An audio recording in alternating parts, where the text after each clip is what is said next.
Hello and welcome.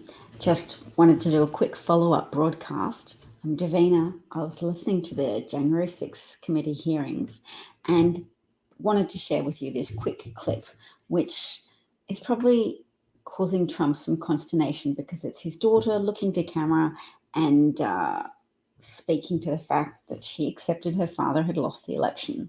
Of course, Trump still hasn't officially or formally or genuinely conceded in any way, shape, or form to President Joe Biden. He, as narcissists often do, has sought to perpetuate the narrative that he's not a loser, he never lost, he isn't notable in American history for being a one-term president. He still wants to generate negative partisanship, which is a term used to describe the political energy you get when your supporters feel that they have been cheated, that there's been some type of injustice, there's been some type of misunderstanding, and your worthy, wonderful candidate has been robbed of the rightful outcome. So you want to vote to enact restorative justice. Trump wants them to vote for him, donate to him, believe him, riot for him.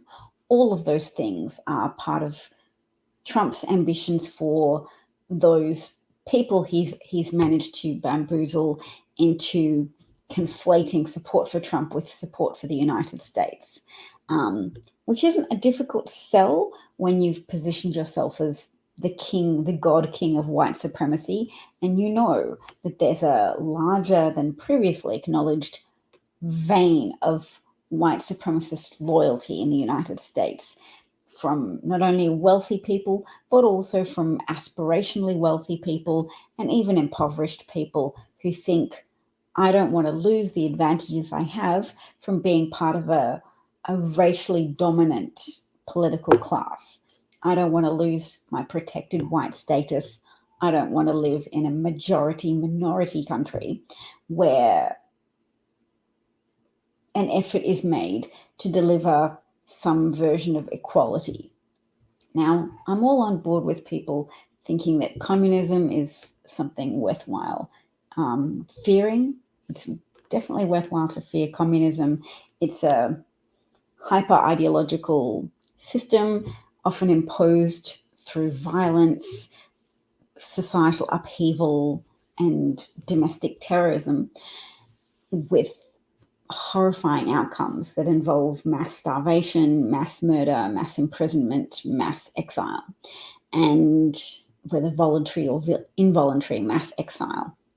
And yeah, be afraid of communism, but white supremacism takes that rational fear and sublimates it into fear of a pluralistic society where the contribution of migrants is appropriately valued and appreciated, and Black Americans are understood in the proper context of history and living history, and the events, the massacres of Black townships and Black people through not only slavery, but through the attacks on Tulsa and Rosewood and other things are understood.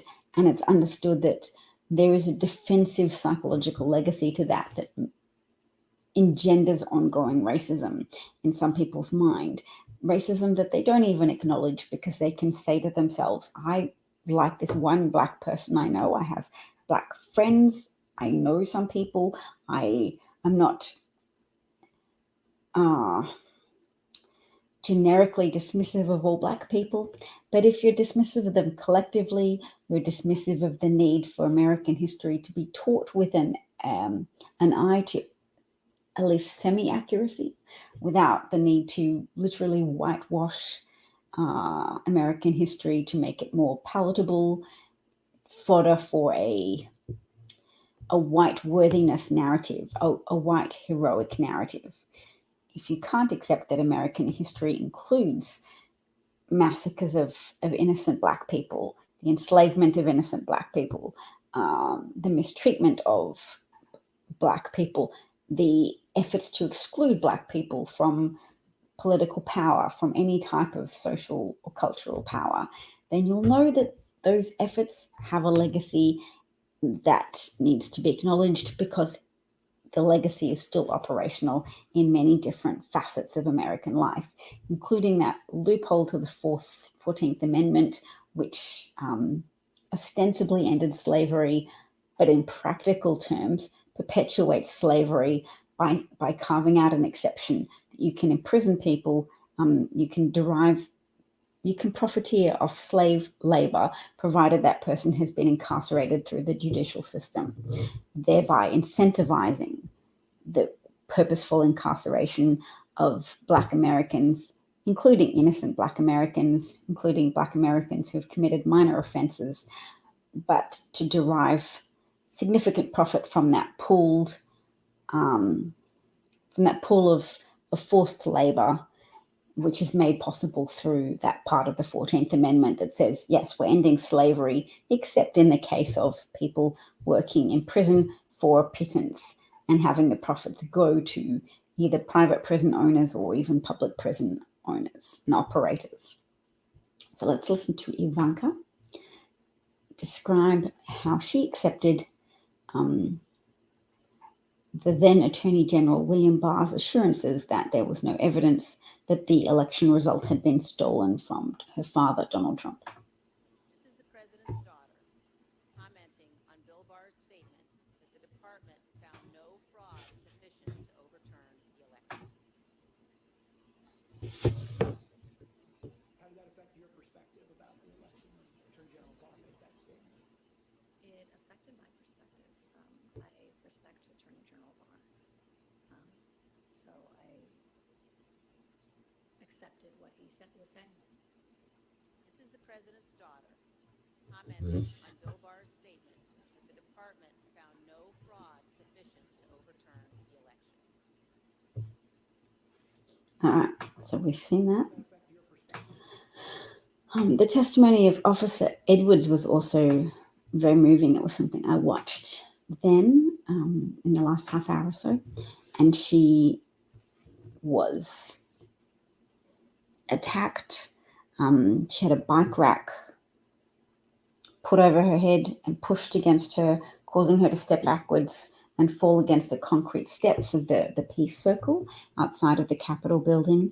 So even though she lost consciousness at that time, when she regained consciousness, she ran to join her colleagues from the Capitol Hill Police Force.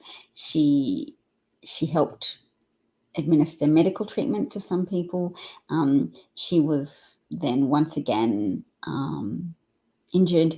She I think was pepper sprayed, and she saw her colleague, Officer Brian Sicknick, and he was holding his face in his hands and he had gone white, at which point she was concerned because she knows if you've been bear sprayed, you normally go red, but he went white as a piece of paper, according to Officer Edwards. And she was then moved out of the area for triage, having been pepper sprayed, but before she could get any medical treatment for that, she and her colleagues were tear gassed. She described the scene as being chaotic and carnage, that she saw her colleagues slipping in blood, officers vomiting, officers on the ground, that there was this sustained hand-to-hand combat going on for hours, and that she was trained to deal with, to manage crowds, to arrest one or two people at a time, but not to deal with a mass of attacking citizens, not to engage in hand-to-hand combat for hours as if it was wartime. So she described seeing a war scene, injuries, blood, and just asking herself, how did we get here? A lot of times. So I'm grateful for her service and her testimony today. I would also like to play this clip just to remember what Republicans did say about January the 6th in the aftermath, in the more immediate aftermath of the event, of the day itself. I think this should should be put in a split screen format to contrast what they said then and what they say now, because it's often incongruity which helps people process when someone is lying and someone is being deceitful and trying to deceive the public for their own ends and to amass power rather than serve and govern appropriately. The president bears responsibility for Wednesday's attack on Congress. President Trump is responsible for provoking the event of the day. The president's language and rhetoric crossed a line, and it was reckless. The president needs to understand that his actions were the problem, not the solution. This is the cost of telling thousands of people that there is a legitimate shot of overturning the election.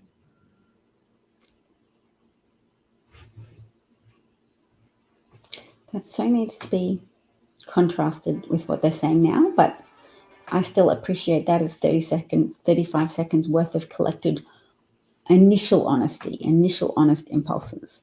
And that's what you do in a trial. People testify, people are cross-examined. It's to solicit those incongruencies and those inconsistencies that help reveal liars and self-servers. What America needs is genuine leadership. It needs fewer of those corrupt, compromised NRA GOP coalition who jeopardize the safety and the psychological health of American children in order to personally benefit from greater opportunities for profiteering by gun manufacturers and just to retain political power, even though they govern dysfunctionally. They are unresponsive to the needs of American children and adults and economic needs. They put out false framing about about the economic situation in America. They claim that gas prices are America's biggest problem, when in a global sense, everybody is suffering with increased fuel prices. It's a global phenomenon, not a localized to America phenomenon. And there are lots of oil licenses, fracking licenses that have been granted by the Biden administration. It's just the oil companies are price gouging. And Democrats passed a bill to prevent price gouging by oil and gas companies, and Republicans were able to block the passage of that legislation, because even though there's a 50-50 split, Democratic, Republican in the Senate, and the tiebreaker is the vice president, who's Democratic, Republicans draw heavily on the filibuster, a procedural device, not in the Constitution, that allows them to block legislation that doesn't have the support of 60 senators. So not 50, you need a supermajority to pass legislation in the Senate. And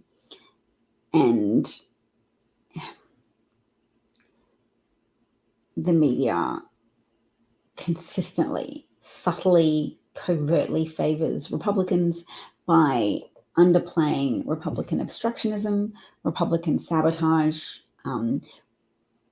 Republican responsibility for American dysfunctional governance that encourages people to lie to the public, encouraged Trump to lie about tariffs, knowing that the media did not call him out appropriately for lying about what constitutes a tariff and who primarily pays the cost of imposed tariffs and what the financial outcomes are and what the economic outcomes are. The media, by failing to hold a lot of Republican framing lies to account by saying, oh no, we just have to be neutral and say Democrats said, Republicans said this, both sides, without acknowledging any responsibility for fact-finding efforts to at least help identify to the public when somebody is lying, to at least provide the opinions of experts to help the public differentiate between people who are advancing lies, who are telling lies in furtherance of selling a false narrative to the public that will accrue power to the liars and take power away from those with actual good intentions who want to help govern America appropriately, who help want to find solutions to American problems. And one very big American problem right now is that school children are not safe in American schools, and no amount of hardening schools or putting school safety officers with guns is going to deter the new breed of young men, small subset of young men, but it doesn't take many, who clearly see it as a challenge to try to supersede each other's efforts in taking weapons of war into elementary schools, middle schools, and high schools, and bagging as many targets as possible, taking the lives of as many children and teachers as possible, leaving as many families bereft, children scarred, children scrambling for survival. That's what Republican votes, that's what Republican actions, the actions of the politicians, and then the supportive, enabling actions of Republican voters are creating space for, is the emotional and literal terrorism of children in the United States, to say nothing of terrorizing various demographic groups. Black Americans are being terrorized by white supremacists who also wish to engage in this competition of who can gather the most infamy in association with their name, who can act in furtherance of a race war by taking the lives of innocent Black Americans shopping or in church. They are the targets of a special brand of highly motivated domestic terrorists, and Republicans are acting in furtherance of those goals when they refuse to take action on gun regulation, because guns are underregulated in the United States, and more people will continue to die at the hands of domestic terrorists armed with weapons of war, until America reaches a tipping point of people who recognize that the American political system is weighted in favor of white, rural, conservative voters, so that even if you feel that the people around you, even if you feel that the social mood accepts that gun control is necessary, accepts that higher regulations are necessary, that more background checks, more closed loopholes at gun fairs is necessary, that the assault rifle age of permitted buying should be raised from 18 to 21 or higher, or that even there should be a ban on assault rifles. If you think any of that is surely accepted broadly by Americans, and it is, you could be confused and disheartened and demoralized that the Senate can't deliver that for you, that the legislative branch of American government can't do anything about this problem. It can't, because white, rural, conservative voters have a weighted influence in American politics, and they like to have guns. They like to have guns to intimidate, to deter what they fear would be a race war, what would be justice. They fear that Black people who've dealt with racism will seek to create equality for themselves by attacking white people. So they take pictures of themselves with guns, and they acquire huge caches of guns that they pose with for their Christmas cards. It's to intimidate minority groups. It's to show that they are willing to perpetrate acts of domestic terrorism on American minority groups in furtherance of maintaining white dominance and white supremacist dominance as American status quo. Christopher's back here. Kyle V in the CV says, rural American here, we're bleeped. I cannot talk to most people about being anti-Trump. Yes, because you being anti-Trump is you being anti their status quo. And they feel, if they're white, that they are part of the authentic America, that guns and Bibles are authentically American, and they're fed an increasingly strident line of domestic terrorism via Tucker Carlson, whose replacement theory, whose denigration of migrants and liberals and Democrats comes down to a fomenting of insurrection, a fomenting of pushing back against the direction of social progress in the United States, which is to question white supremacy, to question a status quo, to have critical race theory, ask people attending college, people attending law school, to query the role of systemic racism in American institutions, the persevering nature of racism and racist attitudes. And white rural America is conditioned not only by the television and by current shows, they're conditioned by their adherence to an identity as authentically American, authentic because of components that include Christianity, components that include whiteness. So white Christian nationalism is being embraced in a way that includes violence. And that's part of the escalating nature of fascism. Fascism is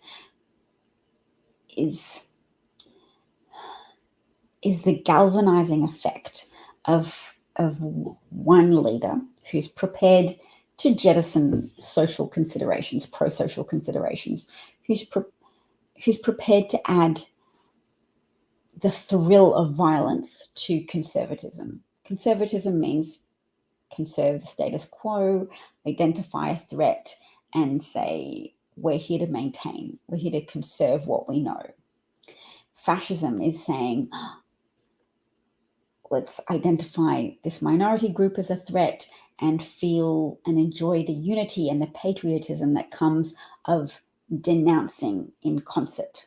Let's all together, 1, 2, 3, denounce the scapegoated minority group, be they Jews, be they Black people, be they Mexican migrants, be they South American migrants.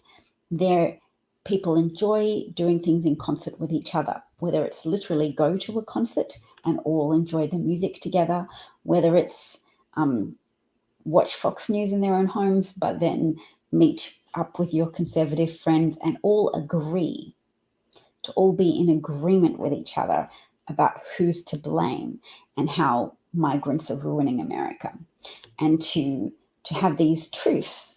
And the more those truths are a departure from the reality, which is Black Americans helped build America, and America extracted a lot of its initial wealth and consequent geopolitical significance off the back of exploitative labor practices, off the back of a slave-based economy.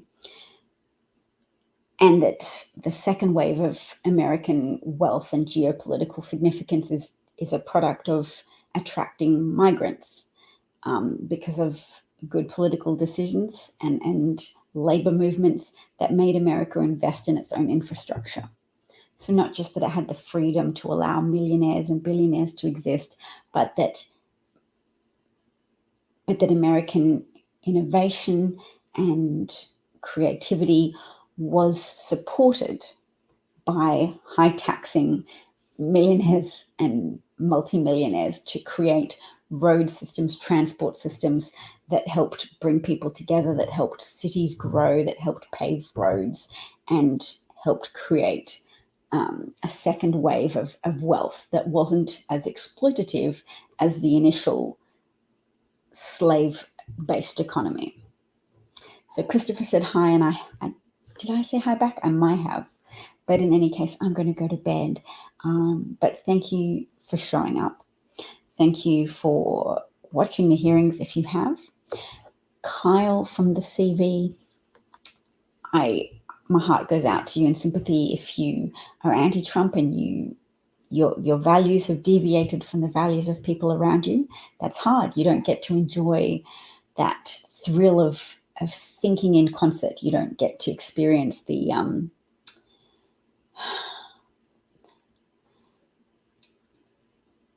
transcendence of leaving behind your own concerns to feel that you share something powerful with those around you.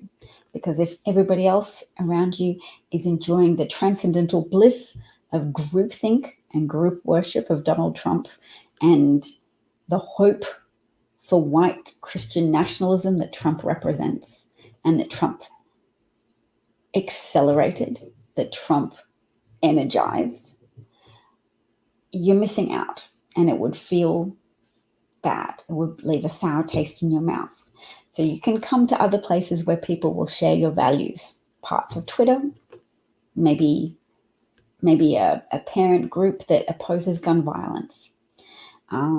Because to create a coalition to help us withstand more attacks from the Trump NRA GOP coalition, we have to find points of commonality with other people based on some fragment of shared values. And that is the way that people have always defeated fascism, is to find people whose dignity, whose sense of goodness is revolted by what the fascists are prepared to do, caught up in their what appears to them to be a glorious shared vision of greatness. For Trumpists, it's MAGA, the MAGA world, the restoration of a more 1950s style ethos of white men and then everybody else in a more feudalistic, subservient position where there's less competition for the good jobs because women aren't bothering you. There's less competition for the good jobs because Black people are disregarded to an even greater degree. Fewer competition and fewer competition for people in your own relationship. You don't have to worry about a lesbian impressing your wife with her greater emotional sensitivity because lesbianism is frowned on and only straight people are accepted in society. Less competition for jobs, less competition in the emotional realm. And there are people who are devoted to any pseudo-philosophical layering that they can put on top of that core truth of fear and greed. Fear of a disrupted status quo and greed to have that back and grow it even more white privilege. Kyle says, I understand the majority thoughts of rural America, but please know there are so many of us that are of the belief that Christian conservatives are a cancer to our nation. Thank you, Kyle. I'm glad you highlighted that truth, and I hope you are able to find people who have that in common so that you don't feel alone and to help strengthen the coalition of good. The coalition of people who aren't as caught up in a mass delusion of omnipotence, people who feel like they can achieve anything because they're united under a Trump banner. Christopher said a lovely thing, which I'll take a photo of. He said, you have such a comprehensive grasp of the history of this country. Thanks for your clarity. Thank you, Christopher. I do remember, because you've been often very supportive of what I've learned, my knowledge base of America as I've journeyed along and learning about this nation that I now live in and that I'm now part of. And I remember to myself that not everybody shares it. People sublimate their rage and demoralization with American politics into sometimes being very angry with the Democratic Party. So I'm here for helping gather those people back into the fold as well. People are often very stubborn and can't be gathered back into the fold. And for that, I would just remember what it's like viewing videos of people on an airplane. People who've kicked up a fuss about mask wearing and who are asked to leave the plane. And they leave the plane protesting vociferously and saying, oh, well, all these people here support me. And the people cheer that the disruptive person's being removed. And you can see the look on their face of, you're not all on my side, but I was convinced you would all be on my side, that my cause is righteous and my stance is just. And what I want is for everybody to be clapping, everybody to be paying attention to the hearings, or not everyone. Let's not get overly ambitious here. I want a critical mass of people to be listening to the January 6th hearings. I want a critical mass of people to be talking about, to be creating a conversational buzz.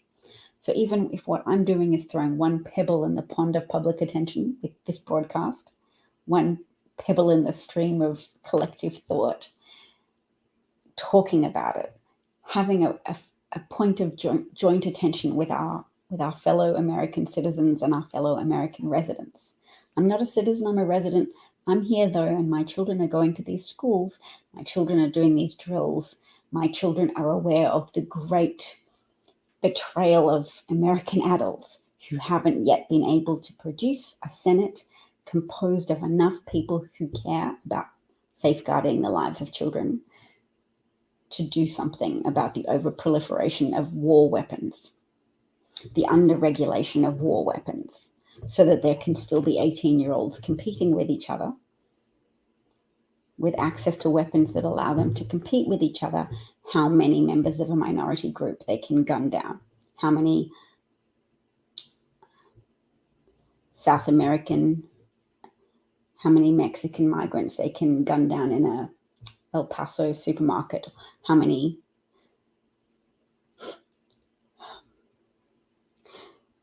Black Americans they can rob of their lives and their health by shooting people in a supermarket in a predominantly Black neighborhood. How many 10-year-old elementary students they can steal futures from, how many families they can rob of their comfort, their joys.